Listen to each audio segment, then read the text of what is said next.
Thank you again for making the time. And congratulations on Darla in Space. How was the premiere? How did that go at Slamdance? Just out of curiosity, did it go well? Did you have a good time? Yeah, it was I want to say probably about two-thirds full, so it was a good crowd. Um and yeah, it was a lot of fun. Everyone, I mean, Slamdance is like kind of the perfect audience, I feel like, for Darla. So, Yes, you I absolutely think so. Yeah. I When I watched it, I was like, this is a Slamdance movie. Yes. yes, we Um, keep getting that note from people. yeah, I had a lot of thoughts. That was one of them. No, I really enjoyed the movie as I previously said. I just thought it was a really wonderful blend of humor, heart, and just overall, like, it's such a wonderful, lead performance. It was very easy to, watch her and get behind her, despite the fact that this is a completely absurd story, um, that always seemed very normal in this world. So, you co-wrote this together, right? And directed it, or just want to make sure. Okay. Yep. So how does Okay, so kombucha, um, sentient creature that, creates orgasms. How do you start? Where does this come from? Like, how did you get here? It seems pretty far-fetched, but it started off just as like a minor obsession with the character that Eric's wife Alex, who also stars as Darla, created. I kind of tend to like fixate on some things for like a period of time. And all of these things unfortunately get shared directly to Eric with no filter. And like before too long, we were just kind of like riffing on ideas of like who Darla Peterson actually is and just being so interested. I think like Eric and I come always from like a place of character first, like what's somebody about, and then always like trying to make their lives difficult because well there's no drama otherwise. But it always comes from just curiosity, and Darla was like perfect for that because when I see somebody who presents that way, I automatically assume that they're kind of awkward, because we assume that the ad that it starts with is kind of her best representation of what she thinks would is going to sell caskets. Essentially, she's not necessarily trying to be ironic or anything like that. She is just like, this is the best commercial for my product. And I love that as a thing. I just love it when anybody loves anything, I think. And I'm always like very much wanting to know more about that. So those are like the just the grassroots of like how it got started. Yeah, I love that. And I think I just got that song from the commercial out of my head. So Good. Really Yeah. good. it is. I feel like I want one of those caskets, and I just want it for to put on my shelf for no other reason, but just to say I have one. So I don't know if we can make that happen. Um, no, that's really interesting. So you said that that was a character that she had created. Was that something that she had been in anything else, or was it just during this time of creation that she was like, I like this character of Darla, and then Yeah, Alex always is writing sketches, and I'm always helping her make them. And this just happened to be one. I think she had this gift box that she got in another life when she was a receptionist, and it's like this very elaborate box filled with crap. But the box is what excited her. She thought it was like such a kind of a garish looking box that it could only be used for a cat casket. So she kind of kept that in the back of her mind for a long time, and then finally wrote a sketch for it that we made. And that was kind of the impetus for it. She always find little nuggets of inspiration to create a funny character. And then yeah, we kind of took that idea and like, how can we not wink at the audience? Obviously it's a pretty high concept movie that maybe not everyone's going to get on board with, but like if you are on board with the basic logic of it, I think you kind of are accepting of like the logic all the way through, because I think we hold true to that logic. absolutely, yeah. Yeah. I think that's something I said to you is that I felt like everything when you're watching the movie, nothing ever seems like it's weird.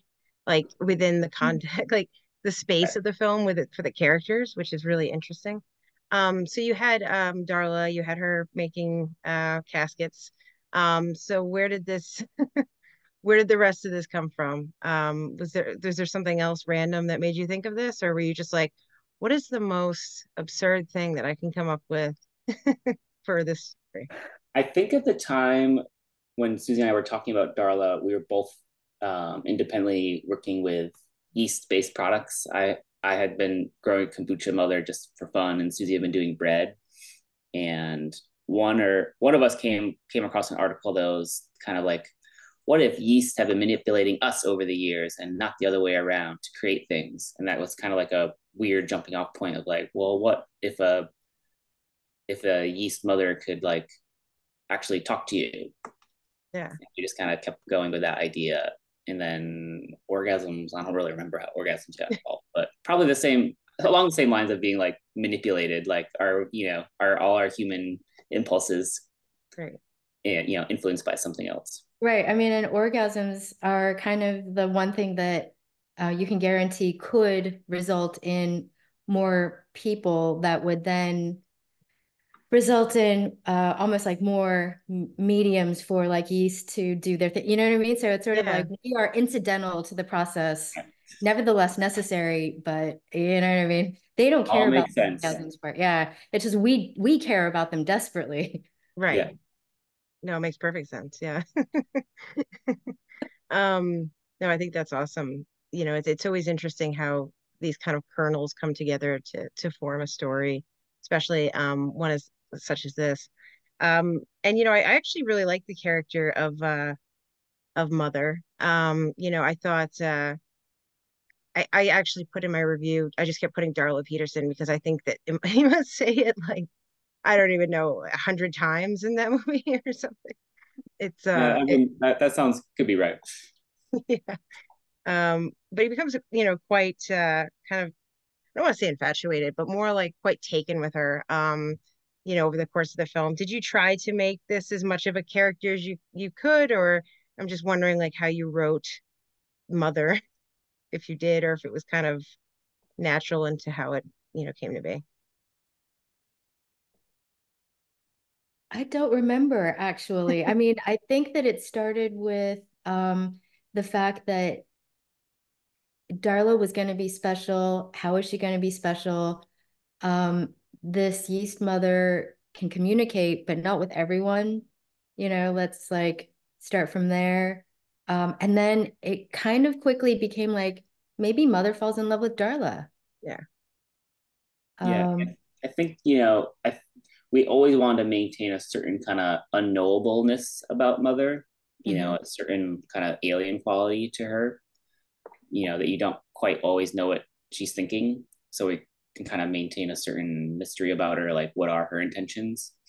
But yeah, certainly us deciding on that voice automatically kind of gives it a certain endearing quality to Mother, I think, for sure.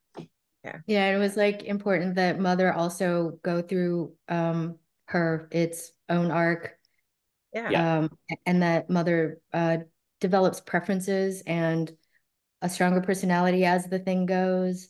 Hmm. She learns things. Yeah.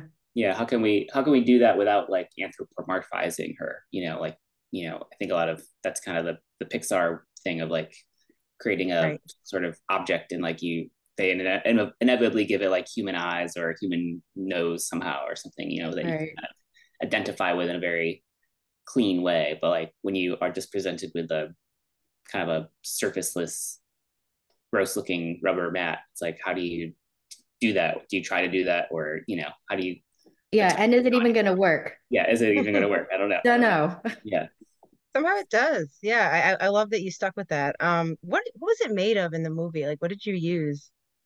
it's physically made of silicone rubber, which is used a lot in making molds. A lot of people in the baby doll making industry hobby like to use that as a material. So we watched a lot of tutorials on doll making, which is kind of a weird, creepy world, making realistic dolls. But from there, Also, little baby monkeys yeah, dressed up like yeah, human infants. Ooh. But then we had to play a lot with color and texture. It took a long time to kind of figure out the right how it would look on camera because we knew we'd be seeing it in almost every scene practically. Yeah. Were you pretty hands-on? Sorry, I had to laugh because I realized it you really probably were hands-on, but Yeah. in the creation of this, it's very interesting. It seems like a lot of research Yeah, to it was definitely a big collaboration with Susie, myself, and the production designer Peter. We all kind of had our own ideas on how to do it and experimented in different ways until we kind of settled on something that would not only look good but also could actually hold up logistically to a whole film Yeah. shoot. yeah.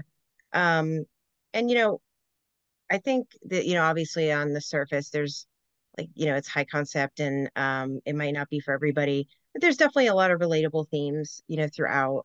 Definitely, I think an element of like self-discovery. And I think in a lot of ways, Darla becomes content within herself as the course of the film goes on. But I'm just wondering, what are you hoping audiences or people that, watch this film take away from it? I think my answer tends to change. I guess like depending on how I'm thinking about the movie on any given day. But today, for some reason, I think it's okay that your dreams change. Mhm. I mean, your dreams can change as long as you believe in yourself, and that seems to be what I want to say today is like the takeaway message for the movie. I love Yeah, that. I like that. That's good. That's a new one. I like that one. Yeah. I think also like this idea of like trust is a interesting thing that emerges. Like Darla kind of doesn't really trust anyone except her 10-year-old friend. But like over the course of this movie, she meets a lot of people that are like kind of trust her implicitly, even though they don't really know her as a total stranger. But she kind of learns how to kind of trust the world, and I think Mother kind of points her in that direction a little bit, and I guess the book does too, in a Right. in its flawed logic way. Well, the book kind of pushes her to grab Mother in the first place, right? Yeah, yeah, yeah. Also love the random, like, what is it, like soda like that that makes it grow, or it's not I don't know, it's just another random little thing that I thought was fun. But yeah, thank you for taking the time. It's already somehow been 15 minutes. So I'll let you go. But I just really did love the movie. Congratulations being at Slamdance. It's got to be a blast. And hopefully more people experience Darla and Mother and all they have to offer. Yes, So we hope so. We'll be at SF Indie Fest in a couple weeks. That's our next festival. Super Bowl Sunday. Super Bowl Sunday. If you know what Hmm. nice. to do besides the Super Bowl. All right. Right. I'm very disappointed. I'm actually not. You know nothing about me, so I have to specify that I don't care about the Super Bowl, in fact. Well, I'm For glad those you who did. do care. Well, good luck there. And thanks again for doing this. And I hope you have an awesome day and awesome Yeah, time at that fest. thanks for having us and Yeah, watching. thanks, Kristy. Yeah. Yeah, thank you.